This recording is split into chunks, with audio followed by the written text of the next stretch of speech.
اللہ تعالی سورہ انعام کی آیت 138 میں فرماتے ہیں، ان مشرکین نے اپنے خیال پر یہ بھی کیا کہ یہ چوپائے اور کھیتیاں ممنوع ہیں، انہیں وہی کھا سکتا ہے جسے ہم چاہیں، اور یہ وہ چوپائے ہیں جن کی پیٹھ حرام کی گئی ہے، یعنی نہ ان پر سواری کی جا سکتی ہے اور نہ سامان لادا جا سکتا ہے، اور کچھ چوپائے ایسے ہیں جن پر یہ لوگ اللہ پر افتراء کرتے ہوئے اللہ کا نام نہیں لیتے۔ یہ تھے ان کے عقائد۔ انہی جانوروں میں بحیرہ، صائبہ، وسیلہ اور حام تھے۔ سیرت نگار ابن اسحاق کہتے ہیں، بحیرہ صائبہ کی بچی کو کہا جاتا ہے، اور صائبہ اس اونٹنی کو کہا جاتا ہے جس سے پے در پے 10-12 مادہ بچے پیدا ہوں، درمیان میں کوئی نر نہ ہو۔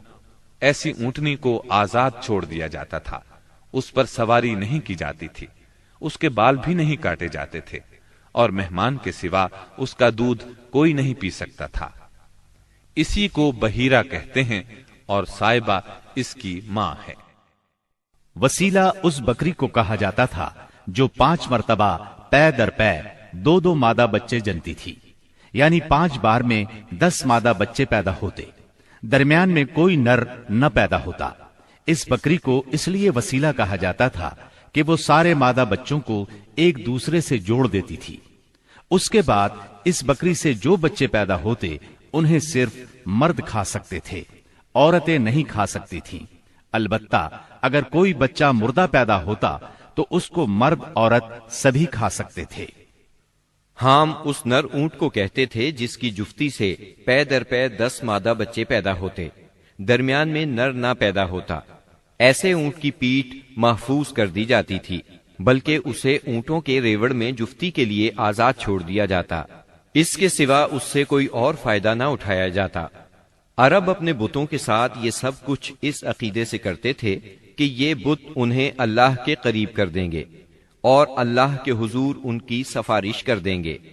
چنانچہ مشرکین جو کہتے تھے، قرآن کریم میں اللہ تعالیٰ نے سورہ زمر کی آیت نمبر 3 میں اس طرح تذکرہ کیا ہے، ہم ان کی عبادت صرف اس لیے کر رہے ہیں کہ وہ ہمیں اللہ کے قریب کر دیں۔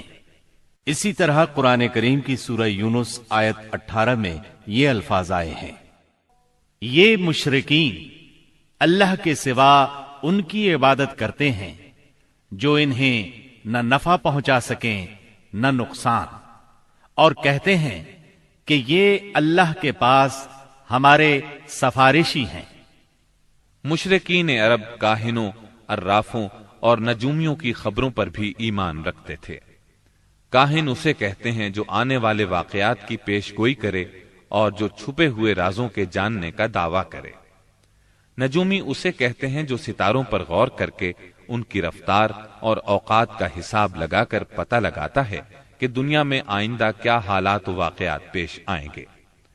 ان نجومیوں کی خبروں کو ماننا دراصل ستاروں پر ایمان لانا ہے۔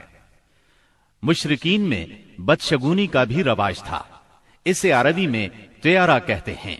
اس کی صورت یہ تھی کہ مشرکین کسی چڑیا یا ہرن کے پاس جا کر اسے بھگاتے تھے۔ اگر وہ دائیں طرف بھاگتا تو اسے اچھا شگون خیال کرتے، کامیابی کی علامت خیال کرتے اور اپنا کام کر گزرتے۔ اگر وہ بائیں طرف بھاگتا تو اسے نحوست کی علامت سمجھ کر اپنے کام سے باز رہتے۔ اسی طرح اگر کوئی چڑیا یا جانور راستہ کاٹ دیتا تو اس کو منحوس خیال کرتے۔ اسی سے ملتی جلتی ایک حرکت یہ تھی کہ مشرکین خرگوش کے ٹخنے کی ہڈی لٹکاتے تھے، اور بعض دنوں، بعض مہینوں، جانوروں، گھروں اور عورتوں کو منحوس سمجھتے تھے۔ آج کے دور میں بھی ایسی باتیں سننے میں آتی ہیں، کالی بلی راستہ کاٹ گئی، اللہ خیر کرے، وغیرہ۔